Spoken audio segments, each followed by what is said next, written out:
Hey guys, it's Annie. Welcome back to the channel. So as you can see by the title, today, wherever it is, today I'm gonna be talking about my experience with COVID. So first thing first, I started getting symptoms on the 11th of January. I think that's the first thing I should mention. At the time, I didn't actually know that the symptoms I was having was COVID. I thought it was just a cold, mostly because whenever I went outside, I was usually wearing my ripped jeans, and I don't have a proper coat at my mom's. I have my leather jacket, so I would either go with like a short sleeve top and a leather jacket, or a hoodie over without the leather jacket because that looks weird. So I thought it was just a cold, but my symptoms started on the 11th of January. My first symptom, I think, was a sore throat, which is why I thought, it's just a cold, you don't have to worry about anything. Then after the same night, because my symptoms started on Monday night, after the sore throat, I also started getting a cough, and then I started getting a stuffy nose, and the next day, on the 12th of January, my youngest brother Julian, who some of you might know from my brother doing my makeup video, Julian was the second one to get symptoms. I think it started out the same as mine with, a sore throat and a cough. By the time his symptoms started, I also had a headache and I was just in pain. On Tuesday night when I went to sleep, I also had a fever and I was shivering, as if I was freezing cold, literally as if I was in the Antarctic, but I wasn't. My skin was actually boiling hot everywhere. My face, my body, everything was just super hot, but I still kept shivering and I was just freezing cold. Julian, by Tuesday night, he had the sore throat and the cough, and then during that night he also got a fever. So when I woke up on Wednesday night and I took my fever, it was 38 point something degrees Celsius. So yeah, that's when I was it's been 3 days, and I usually, when I have a cold, it just didn't feel like a cold to me. So I told my mom, I was like, I think this might be COVID. I don't want to overreact, but I think this might be COVID. And she just said, don't worry, it's probably not, just don't worry about that. And then my mom started getting symptoms, I think Wednesday afternoon-ish. Her symptoms started out with a headache and a stuffy nose, I think. She didn't really have a cough. And then on Friday, Thursday or Friday, my other brother started getting symptoms. I think he started out with a fever. So we all kind of basically started differently. But yeah, by then it's been 5 days since my symptoms started, and it just kept getting worse and worse every single day. And eventually, I think it was either Friday or Saturday, my mom agreed for me to order the tests. So we ordered them on either Friday or Saturday, and they came the next day. I think we ordered them on Saturday because I'm pretty sure they came on Sunday the 17th. Yeah, so we took the tests, and by we took the tests, I mean obviously we all took the tests, but I was the one doing everyone's tests because no one else knew how to or wanted to do it really. So not only did I have to put a Q-tip in my mouth, in the back of my mouth, and and then into my own nose, like an inch or so into my nose. I also had to do that same thing to 3 other people.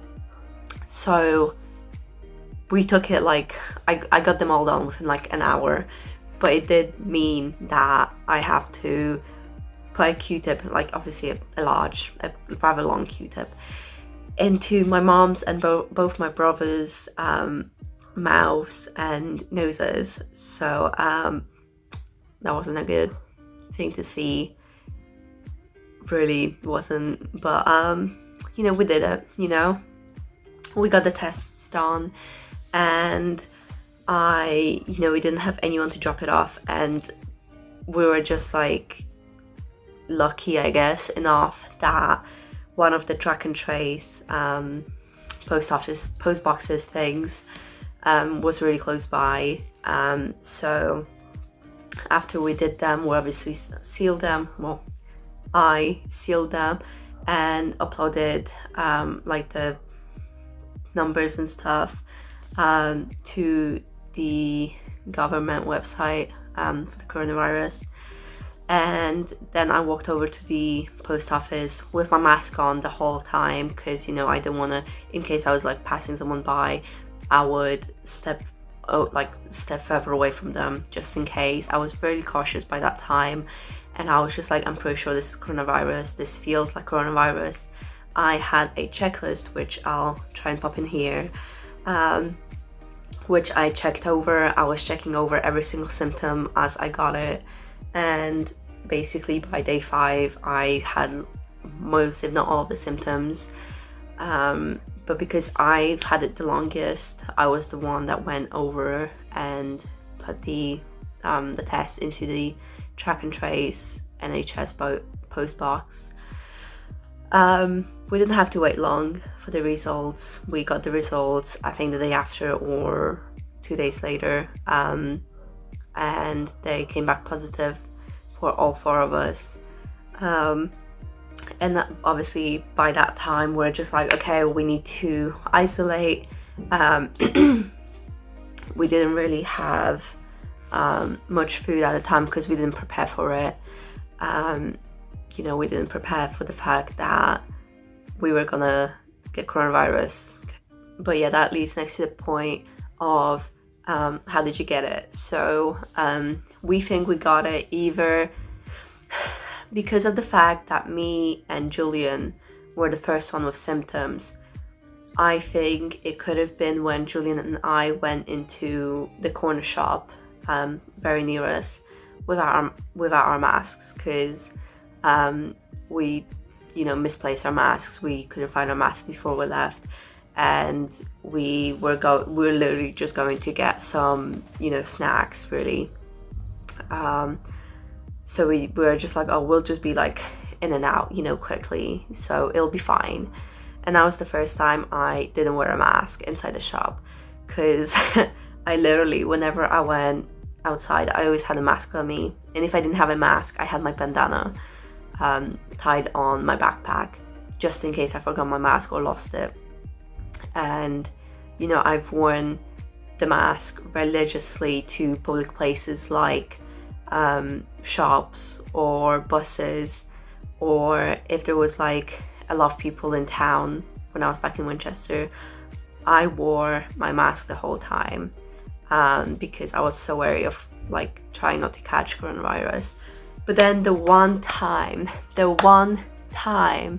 I went to the corner shop without my mask is when we think we caught it. Because if it wasn't me and Julian going to the corner shop without our masks, then it was my mom going to like Erdington. It's close to Birmingham.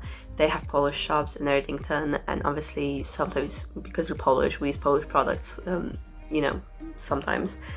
And people, you know, my mom wears the masks. She wore her masks in the shops and stuff, but Polish people overall in the Polish shops in Erdington do not. Like, literally, like, I'd say like 85% of them wear a mask where it's just like covering their mouth but not their nose.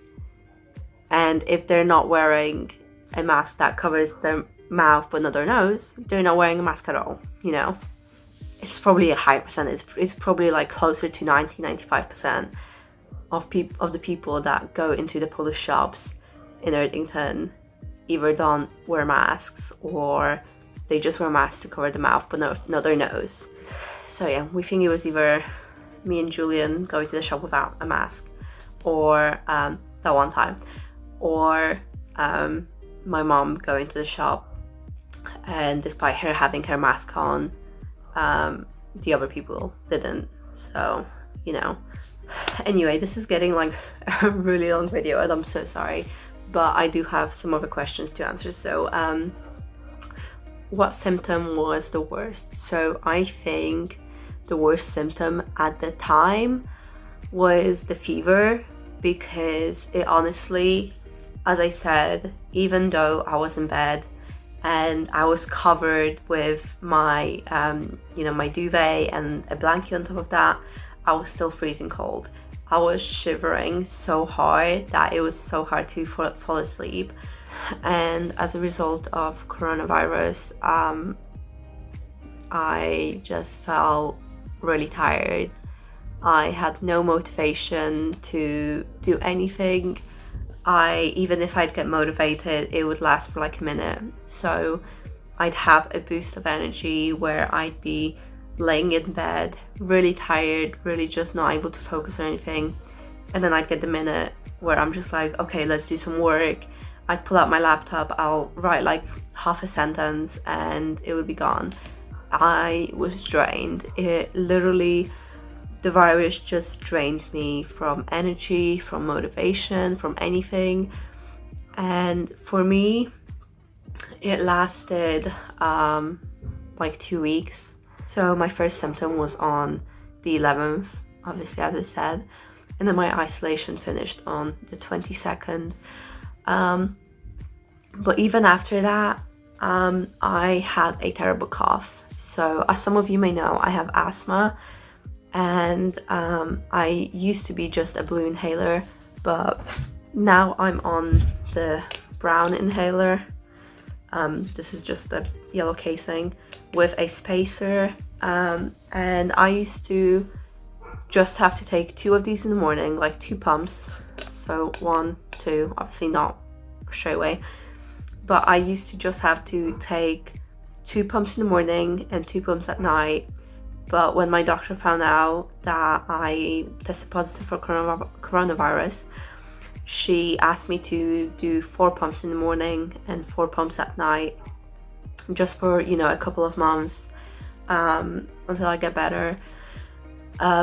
Especially because, as I said, the cough lasted a long time. I still sometimes like cough from it, but it's not as much nowadays. I used to basically not be able to breathe well without coughing. So I take a few breaths and then I just start coughing, and it was so bad that I was literally struggling for air when I was coughing.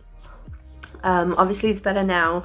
As you can see, I haven't coughed. Well, you can't, because, you know, this video is already like 17 minutes long and it's probably cut down, but I haven't coughed a single time since I started filming. But the cough is still occasionally there, so that's the symptom that I have like had for the longest time, but that could just be because I have asthma. So another question that I got was, do you have your taste back? So I actually do. I actually didn't lose my taste until about a week after I got you know, the first symptoms, after my first symptoms started. So I had my taste and my smell okay for like 7 days after my first symptom, but after that I actually lost my taste and my smell and everything, and it was really hard because I didn't know like if the ham that we had in the fridge was, you know, okay to eat, or if it has spoiled. And same with the pate. Basically everything, I was just like really wary because I couldn't smell it and I couldn't taste it, and I didn't want to eat like spoiled food. So and also, like, by the time I lost my taste, my mom lost her taste as well. So I was like, Mom, can you tell me if this is okay? And she was like, I can't tell you because I don't have my smell or taste either. I do have my taste back now, which is awesome because I miss taste. Like literally the only thing I could taste when my taste had gone off was chocolate. And I don't know why, but that was literally, my mom made like a cake with, it was like a really soft cake with like biscuits and you know, milk or whatever, and then they had chocolate on top. And that was the only thing like I could taste when I was eating. So I'd be eating, obviously I'd be eating other meals, like I had soup and, you know, burger or whatever, and I couldn't taste that. I couldn't taste anything. I could feel the hotness of the spicy sauce on my burger, but that was about it. And other than that, all I could taste was the chocolate. So that was great. I think that's about it. If I'm missing anything, anything that I wanted to talk about, I'll put it in the description. But I think I covered the basics. So I got it on the 11th. Like my first symptoms started on the 11th. We got a test on the 16th, no, 17th. I ordered the test on the 16th. We got them on the 17th. We got the results back 18th, 19th, where we tested positive. My symptoms were first started off with a sore throat and a cough, but I also had a fever, chills, and whatever else I mentioned on the picture when I put the picture. Yes, my whole family got it, meaning my mom, my two brothers and me. That's the household here right now. So yeah, but now we've all recovered. As I said, I'm the only one with any symptoms left, but it's just a cough because of my asthma. The NHS workers said that that's fine, you know, as long as you don't have diarrhea, sneezing, or a fever, you're fine to go out and like carry on. Obviously not go out, but like, you know, do shopping and stuff. Carry on with, you know, your normal duties and stuff. So yeah, we're all good now. We don't have, you know, any of the symptoms that mean that we can't go out. I only have a cough, that's it. But that does mean that I can go out and stuff. So yeah, if you have any like specific questions about the virus, comment them down below. I will answer you know, any questions that I might have missed on here. And yeah, I think that's about it. But as I said, if I miss anything, you know. Anyway, give this video a thumbs up if you enjoyed it, or if you learned anything about, you know, the virus and some people's experience with it, aka mine. Make sure to subscribe. I know this is a bit more of a serious video than I usually do, but you know, I did want to talk about my experience with it and just let you guys know why I haven't been posting. So yeah, like, subscribe, comment down below if you have any questions, and other than that, do it with passion, and not at all.